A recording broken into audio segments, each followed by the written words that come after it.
Bapak, Ibu, Saudara, dan anak-anak yang terkasih dalam Tuhan Yesus Kristus, saat ini kita memasuki minggu biasa kedua setelah Paskah. Pada minggu biasa ini, kita merayakan tuntunan Allah dalam kehidupan sehari-hari. Dia memakai setiap kehidupan kita untuk kemuliaan-Nya, sehingga kita berani menyatakan kebenaran Kristus di sepanjang kehidupan kita.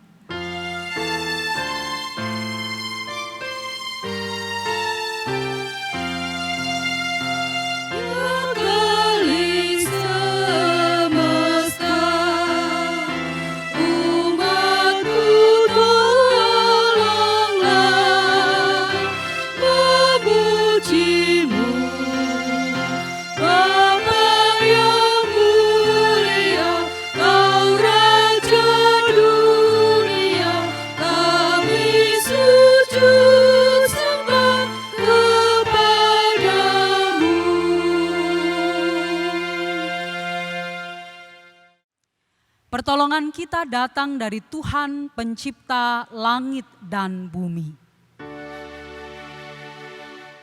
Amin.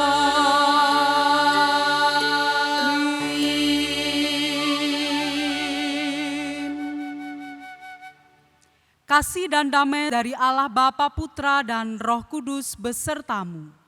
Dan besertamu juga.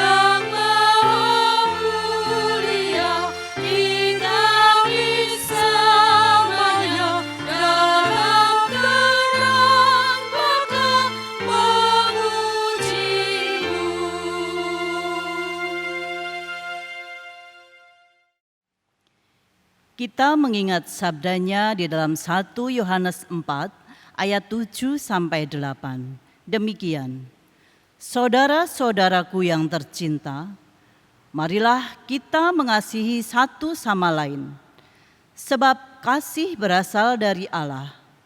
Orang yang mengasihi adalah anak Allah, dan ia mengenal Allah. Orang yang tidak mengasihi tidak mengenal Allah, sebab Allah adalah kasih. Dengan memperhatikan firman-Nya, marilah kita menyesali dosa kita di hadapan Tuhan dalam doa secara pribadi.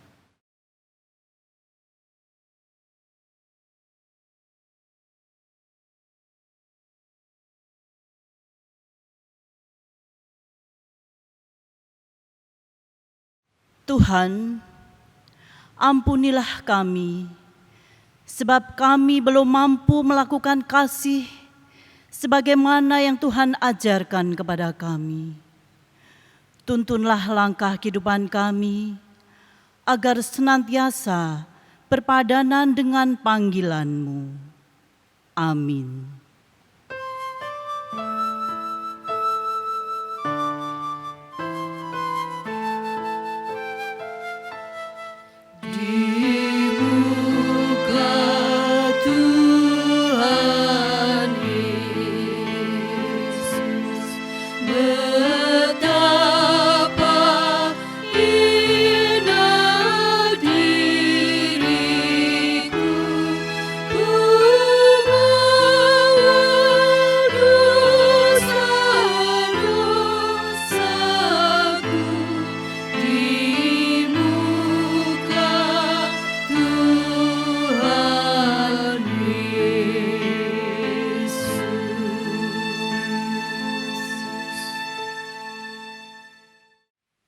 Pengampunan dari Tuhan telah diberikan kepada kita. Berbahagialah dan arahkanlah hati kita selalu kepadanya. Seperti firman-Nya dalam Roma 4 ayat 7.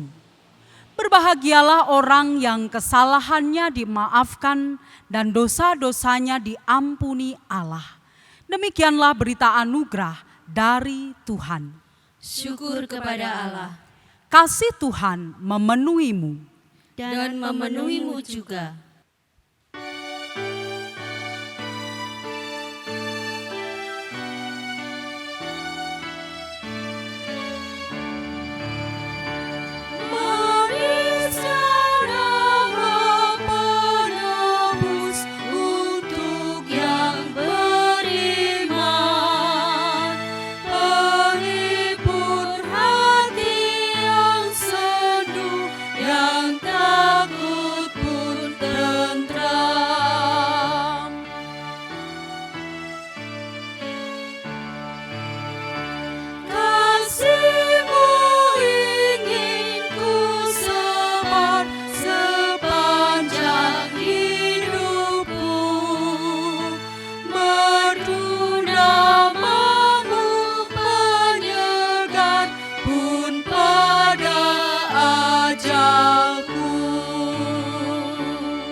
Marilah sebelum kita merenungkan firman Tuhan, terlebih dahulu kita memohon pertolongan Roh Kudus di dalam doa kita berdoa.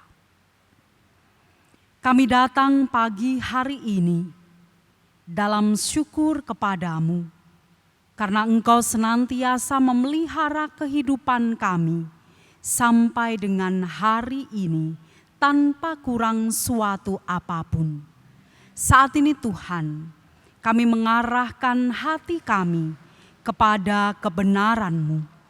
Kiranya Engkau berdiam di dalam hati kami, memampukan kami untuk kami dapat memahami apa yang menjadi kehendak-Mu bagi kami, sehingga kehidupan kami Engkau tuntun dalam jalan kebenaran-Mu.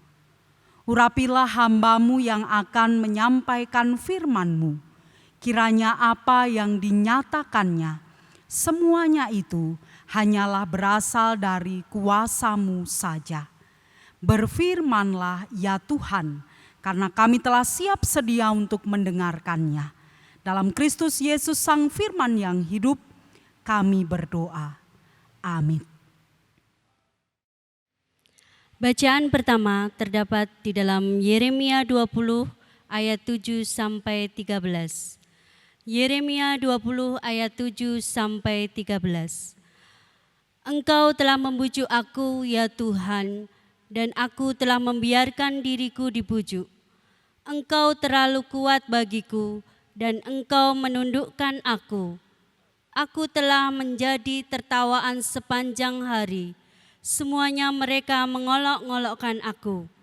Sebab setiap kali aku berbicara, terpaksa aku berteriak, terpaksa berseru, kelaliman, aniaya. Sebab firman Tuhan telah menjadi cela dan cemooh bagiku sepanjang hari. Tetapi apabila aku berpikir, aku tidak mau mengingat Dia, dan tidak mau mengucapkan firman lagi demi namanya, maka dalam hatiku ada sesuatu yang seperti api yang menyala-nyala, terkurung dalam tulang-tulangku.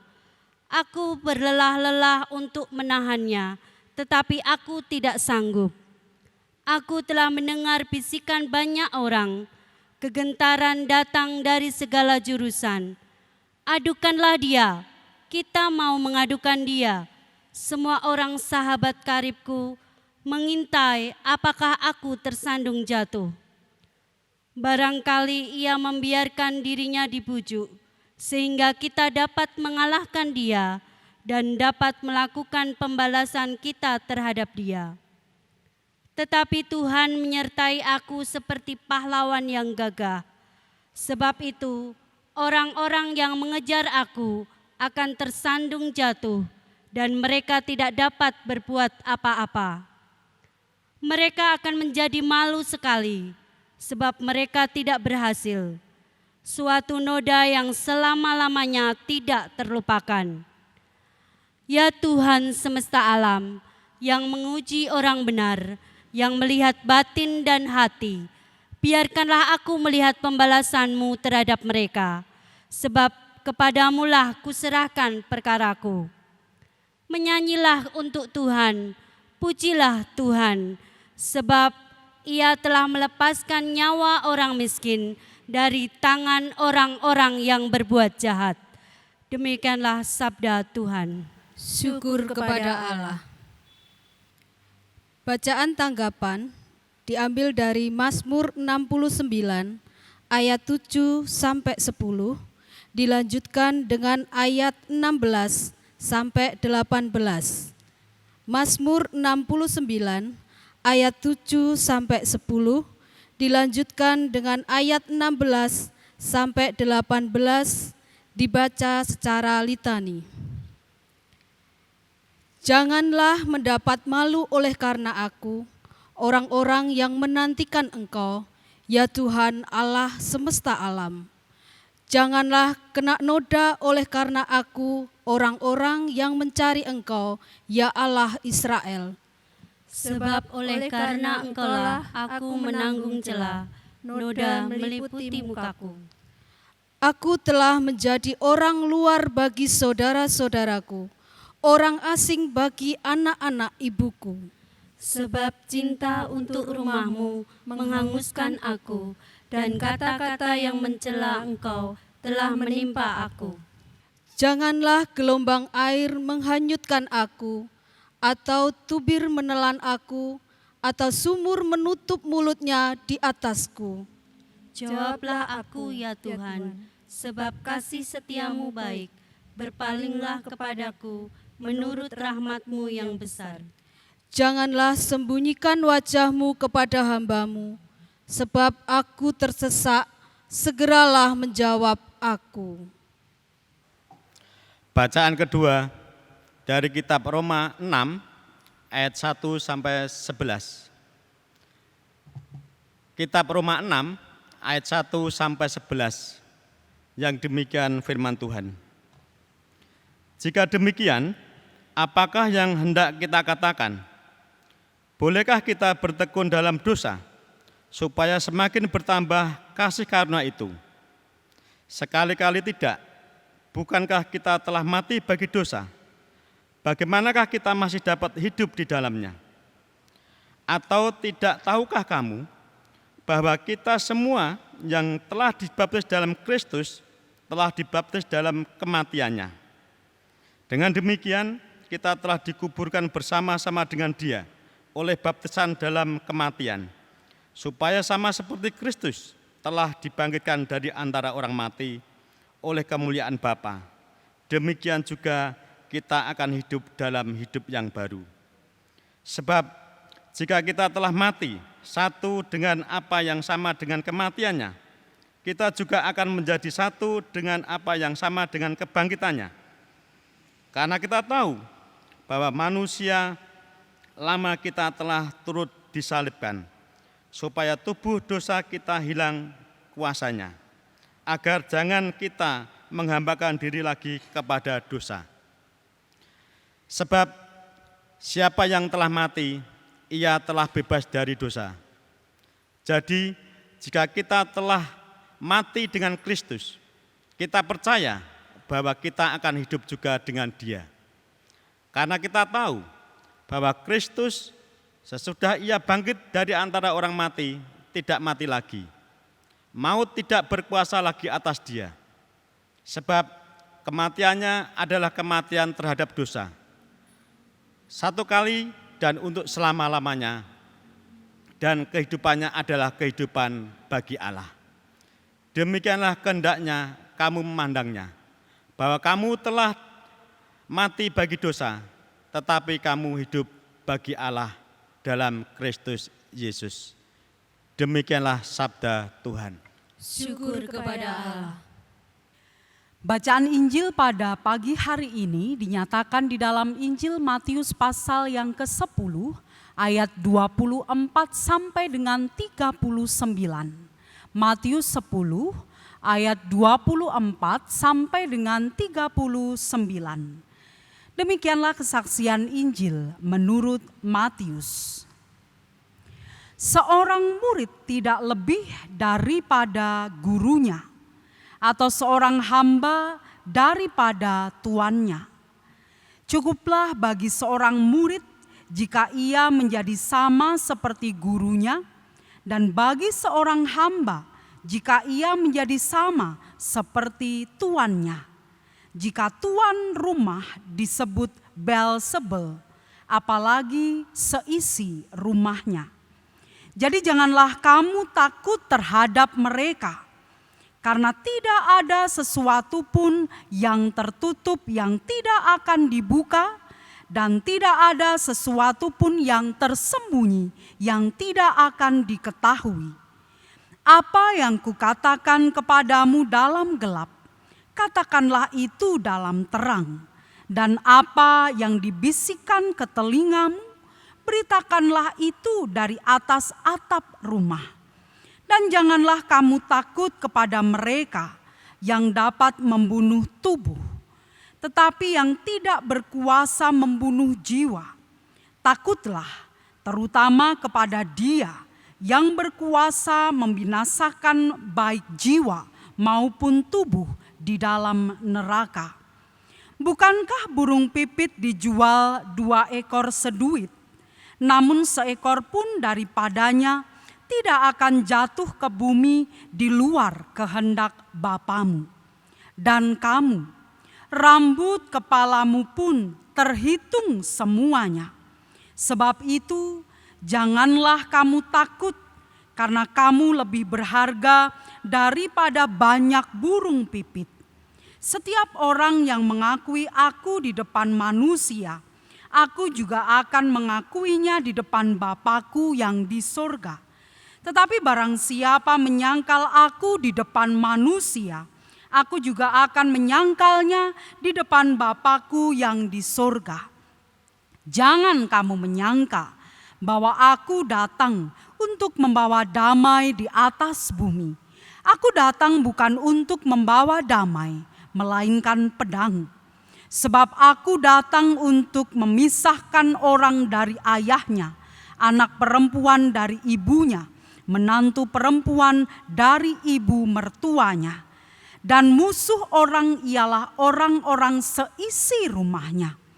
Barang siapa mengasihi bapa atau ibunya lebih daripadaku, ia tidak layak bagiku.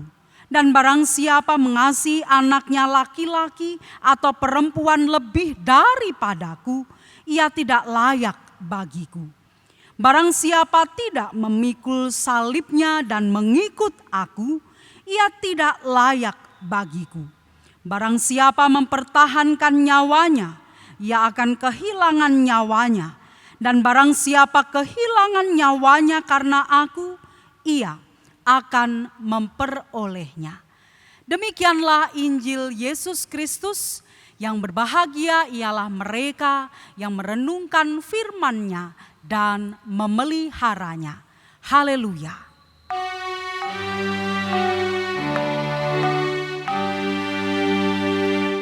Haleluya, amin. Haleluya, amin. Haleluya, amin. Haleluya,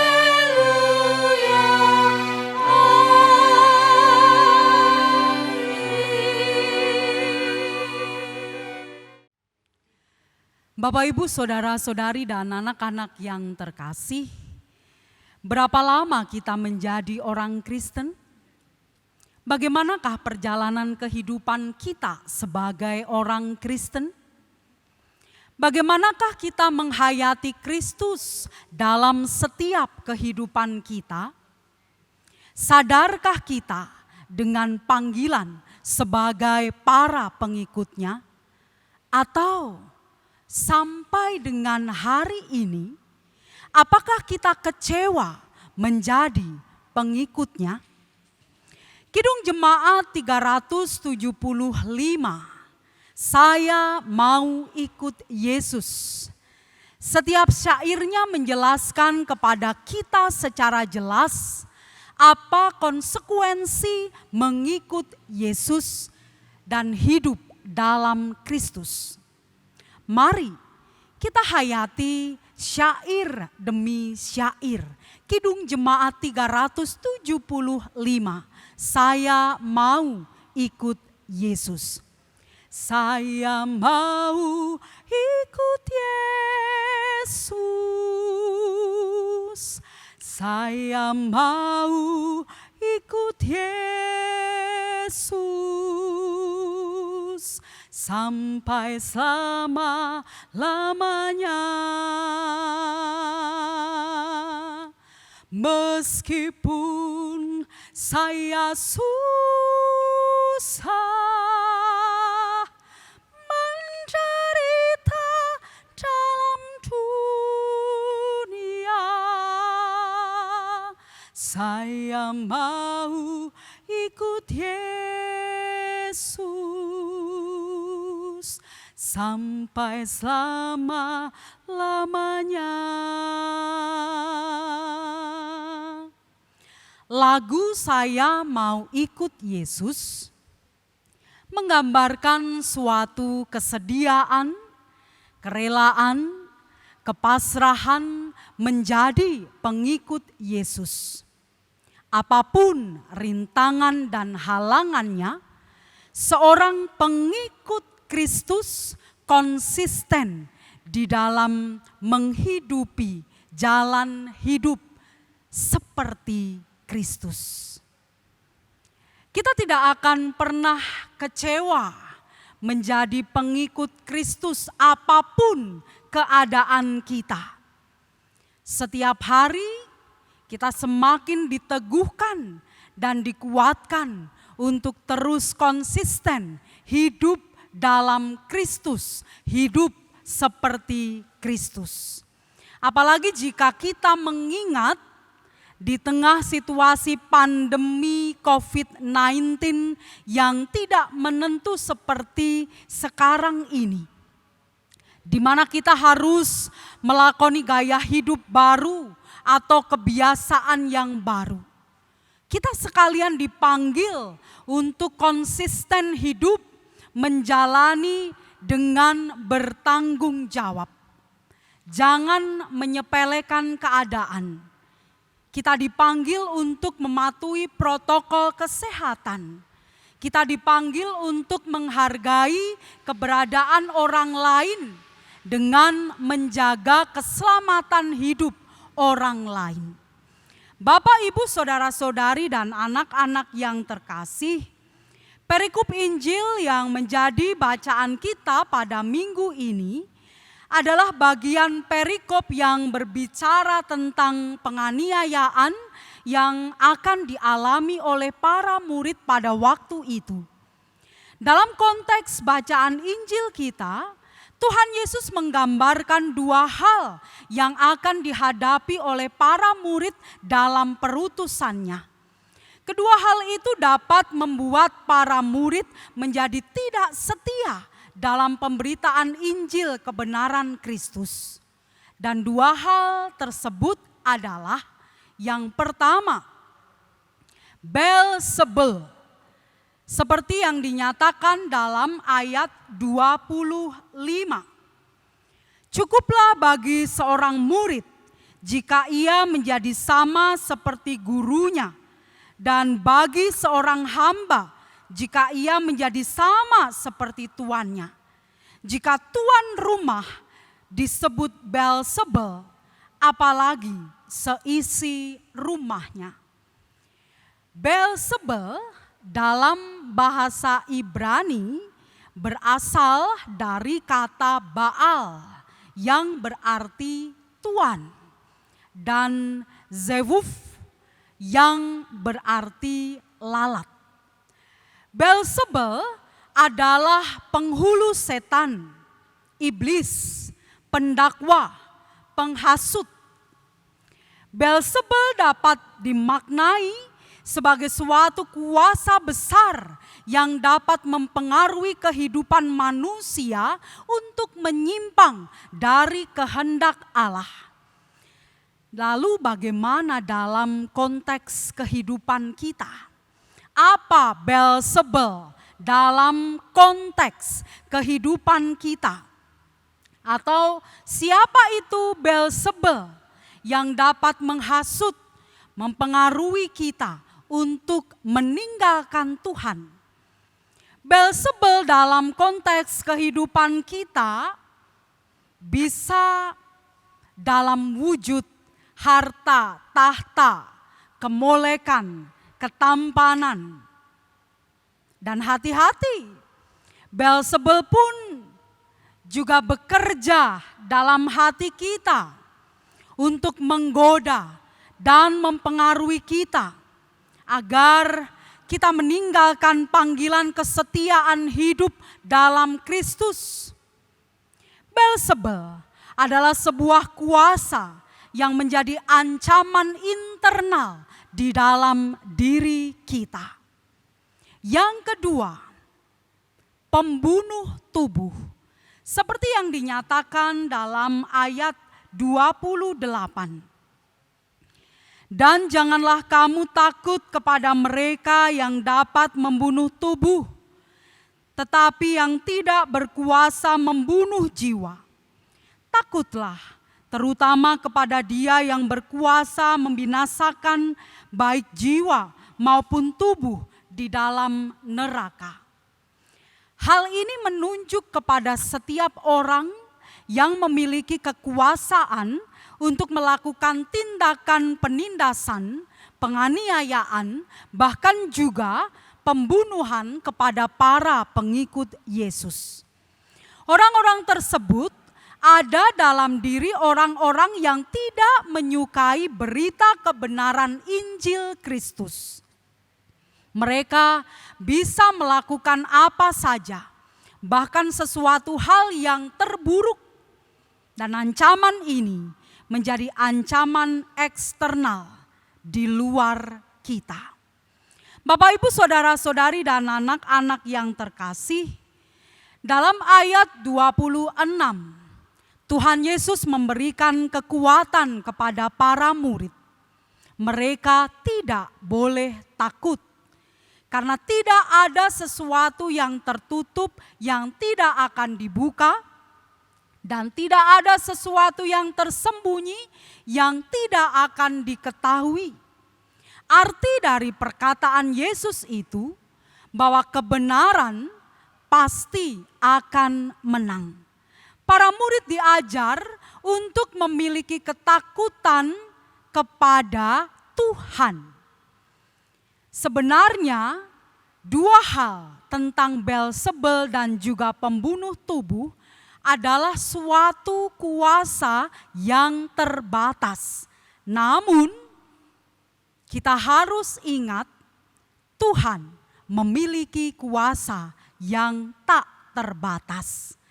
Tuhan Yesus mengajarkan agar para murid mengarahkan rasa takutnya kepada Allah, bukan kepada kuasa-kuasa yang terbatas. Di tengah-tengah rasa takut, para murid diajak untuk melihat pemeliharaan Allah. Dengan melihat kehidupan burung pipit, seperti yang dinyatakan pada ayat 29. Bukankah burung pipit dijual 2 ekor seduit, namun seekor pun daripadanya tidak akan jatuh ke bumi di luar kehendak Bapamu. Kita bisa melihat bahwa burung pipit hidup bukan tanpa ancaman. Tetapi yang penting adalah di tengah ancaman, burung pipit tetap dalam pemeliharaan Allah. Jika burung pipit dijagai Allah, terlebih para murid, terlebih kita, dijamin bukan hanya di dalam dunia ini, tetapi juga dalam kekekalan kerajaan surga. Melalui hal ini, para murid diajak untuk tidak hanya melihat realitas dunia yang penuh dengan ancaman yang kuasanya terbatas, tetapi para murid juga diajak dengan jernih agar mampu melihat kuasa dan pemeliharaan Allah dalam kehidupannya yang tak terbatas. Dengan demikian, mereka akan terus dapat konsisten menjaga perutusan dan hidup dalam Kristus. Bapak, Ibu, saudara-saudari dan anak-anak yang terkasih, Nabi Yeremia pun pernah bergumul saat mengalami kondisi terancam ketika ia berupaya menyampaikan kebenaran dari Allah kepada umatnya. Yeremia sempat tergoda untuk meninggalkan tugasnya dan hidup jauh dari realitas kehidupan umatnya. Namun pada akhirnya Yeremia tidak bisa melakukannya. Dia merasakan ada sesuatu yang menyala-nyala dalam hatinya yang mendorongnya untuk tidak hanya berdiam diri, namun terus menyuarakan kebenaran Allah. Dalam Roma 6 ayat 1 sampai dengan 11, Paulus secara tegas mendorong umat Allah untuk tidak melarikan diri dari panggilan Allah untuk menyatakan kebenaran dan terus hidup dalam Kristus di tengah-tengah dunia sekalipun penuh dengan ancaman dan tantangan. Paulus meminta kepada jemaat agar menjadi senjata-senjata kebenaran Allah di tengah-tengah kelaliman. Karena Kristus telah mematikan kuasa dosa, sehingga umat tidak lagi menjadi hamba dosa, melainkan telah memiliki hidup baru, hidup bebas dari kuk dosa. Penebusan Kristus meneguhkan umat untuk terus konsisten menyerahkan dirinya dan dipakai oleh Allah menjadi senjata-senjata kebenaran yang penuh dengan kasih karunia Allah. Bapak, Ibu, saudara-saudari dan anak-anak yang terkasih, memperhatikan apa yang menjadi firman Tuhan. Lalu bagaimana dengan kehidupan kita? Bersediakah kita konsisten hidup dalam kebenaran Kristus, sekalipun kita menghadapi banyak ancaman dan tantangan di dalam kehidupan kita, sekalipun kita harus memikul salib yang begitu berat? Ingatlah bahwa apa yang ada di sekitar kita, ancaman, tantangan, bahkan kuasa-kuasa yang ada di sekitar kita, semuanya itu terbatas. Namun ketika kita menyerahkan hidup kita kepada Kristus dan menghayati kehidupan kita seperti layaknya kehidupan Kristus, Dia yang memiliki kuasa yang tidak terbatas akan terus menolong dan menjagai kita, seperti halnya Dia menjagai burung pipit. Bapak, Ibu, saudara-saudari dan anak-anak yang terkasih, maukah kita tetap teguh dan setia kepadanya? Tuhan Yesus memampukan kita. Amin. Marilah kita menghayati firman Tuhan yang telah kita dengarkan di dalam saat hening.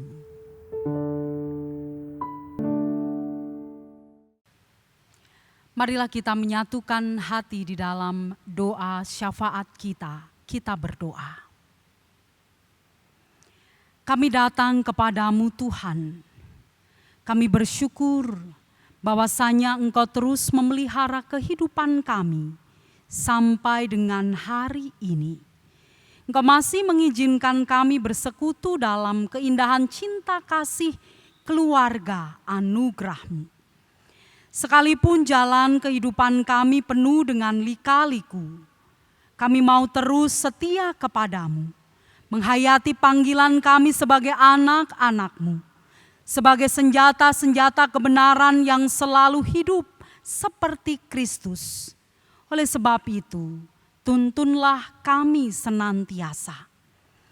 Saat ini kami menyatukan hati, berdoa untuk saudara-saudara kami yang tengah terbaring karena sakit, mereka yang berbeban berat, mereka yang kesusahan, mereka yang seorang diri, mereka yang dalam kemalangan, mereka yang tengah dalam pergumulan, mereka yang saat ini putus asa.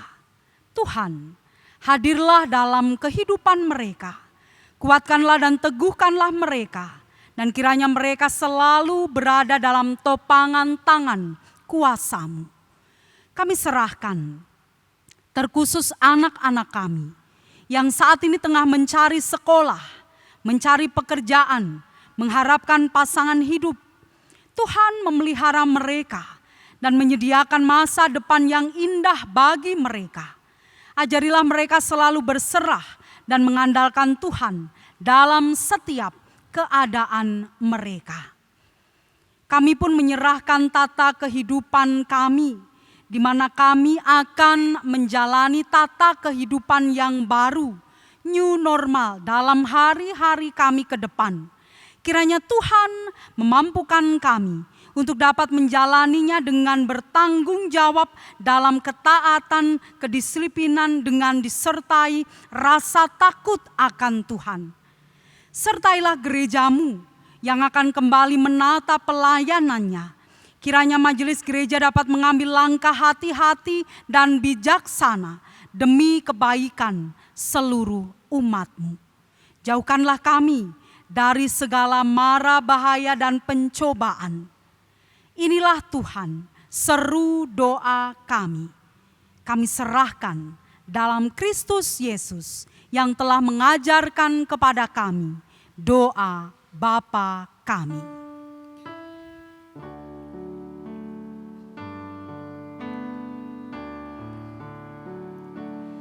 Bapa kami yang ada di surga, dikuduskanlah nama-Mu, datanglah kerajaan-Mu, jadilah kehendak-Mu di bumi seperti di surga.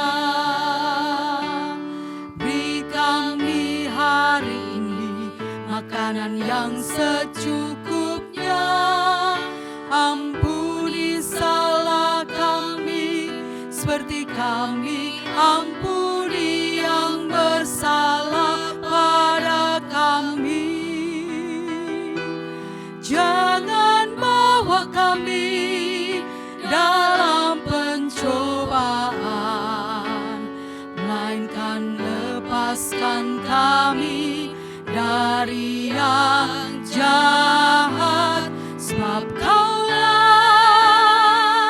yang punya kerajaan dan kuasa dan kemuliaan sampai selama-lamanya.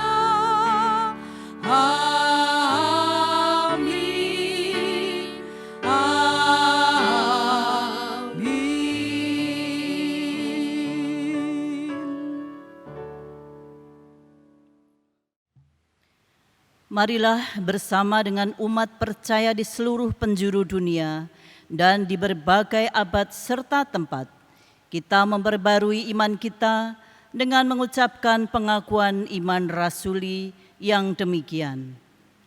Aku percaya kepada Allah Bapa yang Maha Kuasa, Khalik langit dan bumi, dan kepada Yesus Kristus, anaknya yang tunggal Tuhan kita, yang dikandung daripada Roh Kudus, lahir dari anak darah Maria, yang menderita di bawah pemerintahan Pontius Pilatus, disalibkan, mati dan dikuburkan, turun ke dalam kerajaan maut. Pada hari yang ketiga, bangkit pula dari antara orang mati, naik ke surga, duduk di sebelah kanan Allah Bapa yang Maha Kuasa, dan akan datang dari sana untuk menghakimi orang yang hidup dan yang mati. Aku percaya kepada Roh Kudus, gereja yang kudus dan persekutuan orang kudus, pengampunan dosa, kebangkitan daging, dan hidup yang kekal. Bapak, Ibu, dan saudara yang dikasihi Tuhan, hari demi hari kita diberkati oleh Tuhan dengan berbagai macam hal, membuat kita mengerti betapa besar kasih-Nya kepada kita. Oleh itu, dengan penuh syukur, mari kita haturkan persembahan kepada-Nya. Kita alaskan persembahan dengan memperhatikan firman-Nya dalam Efesus 5 ayat 2. Dalam terjemahan bahasa Indonesia masa kini, demikian, hidupmu hendaknya dijiwai oleh kasih, seperti Kristus pun mengasihi kita. Ia mengorbankan dirinya untuk kita sebagai suatu persembahan yang harum dan menyenangkan hati Allah.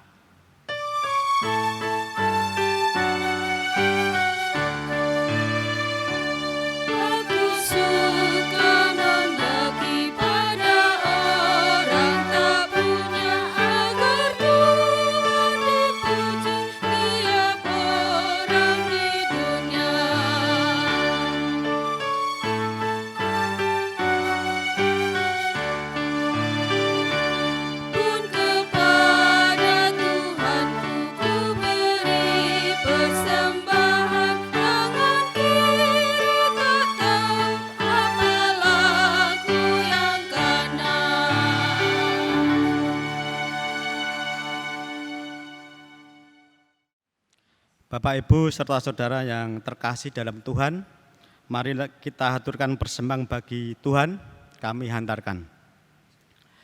Sungguh kami bersyukur ya Tuhan atas berkat-Mu yang melimpah dalam setiap hidup kehidupan kami. Dan pada pagi hari ini Tuhan, kami boleh beribadah dan kami juga boleh menerima sebagian kebenaran firman-Mu Tuhan. Berkati kami Tuhan, di dalam kami menjalankan firman-Mu dalam setiap hidup kehidupan kami. Kami percaya Roh Kudus selalu menuntun dan membimbingnya. Tuhan, pada kesempatan ibadah pagi hari ini, kami juga mengucap syukur yang kami nyatakan di dalam kami mengaturkan persembahan bagi-Mu. Kiranya persembahan ini Engkau kuduskan dan sucikan, sehingga bisa berguna bagi kemuliaan nama-Mu. Begitu juga dengan saudara kami yang menghimpun dan mengelola persembahan ini. Tuhan, Engkau berkati, Engkau berikan kebijakan, dan Engkau berikan kehati-hatian dalam mengelola persembahan ini Tuhan. Terima kasih Tuhan, dan setelah ibadah selesai kami juga boleh melakukan aktivitas kami untuk selanjutnya, dan kami serahkan dan Engkau akan tuntun hidup kehidupan kami untuk seterusnya. Dan apabila dalam ibadah pagi hari ini banyak dosa-dosa yang sudah kami lakukan, ampunilah kami. Doa yang jauh dari sempurna ini hanya kami minta penuh dengan percaya. Di dalam nama Tuhan kami, Yesus Kristus. Haleluya. Amin.